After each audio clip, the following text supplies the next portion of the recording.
Welcome back to another Taste Test Thursday where we're serving up the scraps, the side dishes, and the stories that didn't quite make it to the main course over on Taste of Truth Tuesdays. I'm your host, Megan Lee, and today I'm inviting you into the behind-the-scenes mess and magic of how each episode comes to life. Honestly, each season starts as a completely blank slate. I definitely have the few themes that I know I want to circle: nutrition, fitness, body image, spirituality, but I never have a strict map.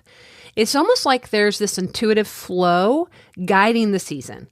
And yeah, I know that might sound a little woo-woo, but if you've been here a while, you know I'm A-okay with blending the practical with the mystical. And where do I find my guest? Well, I stumble upon them in the wild, like on Substack or on Instagram or someone else's podcast, or maybe in my own real-life circles. Before I invite anyone on, I try to go deep into their work. I read their blogs, scroll their articles, listen to interviews. Most importantly, I ask myself, what do they stand for?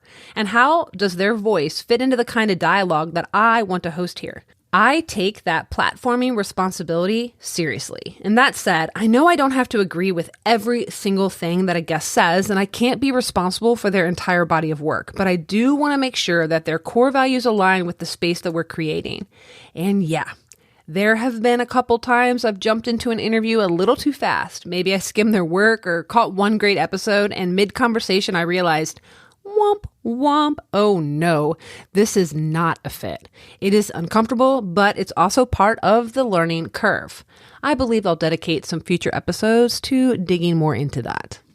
So the books that I recommend, they usually come from the same rabbit holes that I fall into, reading Substacks, podcast interviews, and then one thing leads to another.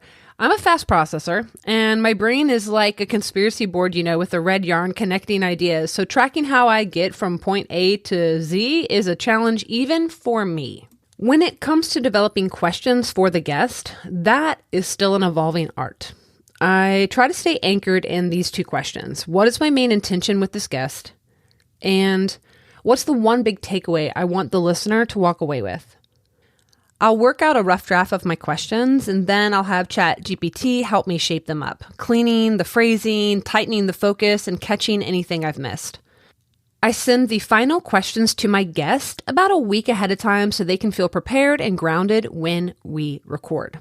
Editing, nothing really fancy. I use Audacity to record my podcast, and then I use an AI editor that helps me balance out the volume between clips, and it can help me clean up any awkward speech moments. But the part that I really love is coming up with the episode titles, making the cover art in Canva, and writing the accompanying blog post. And sometimes, maybe you've noticed, I use the blog to expand on the episode and go deeper into a theme, and other times I actually keep the blogs really short and sweet. And so if you have an approach that you prefer, I would love to know. So one of the wildest parts of this whole thing is that every season, without me planning it, does end up having some unifying theme that rises to the top. Like this season, the theme that emerged was the cost of seeking certainty. How much we give up when we grasp too tightly for black and white answers. In season 2, the through line was all about control and the dopamine hit we chase in high control environments, whether that's strict diets or rigid religious structures. And honestly, seeing those patterns emerge has been one of the most validating, surprising parts of this whole creative process. It's like the season finds itself as we go along. So that's the scoop behind the scenes, how the sausage gets made, or maybe how the plate gets stacked before the main course hits the table. So if you've got any questions about this process or ideas that you'd love to hear in a Taste Test Thursday, don't be shy. Drop them my way. Well, that's all I have for you today, folks. If you've yet to see that I added book recommendations tab on my Taste of Truth Tuesdays website, this collection includes books that have deeply influenced my thinking, challenged my assumptions, shaped my content. Some of them are from when I was a Christian and then when I was deconstructing. So it's a very interesting list of books. I would love to hear if you've read any of them. And then I also have all the books that I plan on reading in 2025. Of course, I've already added a couple new ones to that list, but I wanted to kind of put that out there as I'm about to take a break between seasons. So you could maybe be reading this summer as I will be, and I'd love to hear from you. So until then, maintain your curiosity, embrace skepticism, and keep tuning in. Have a good week.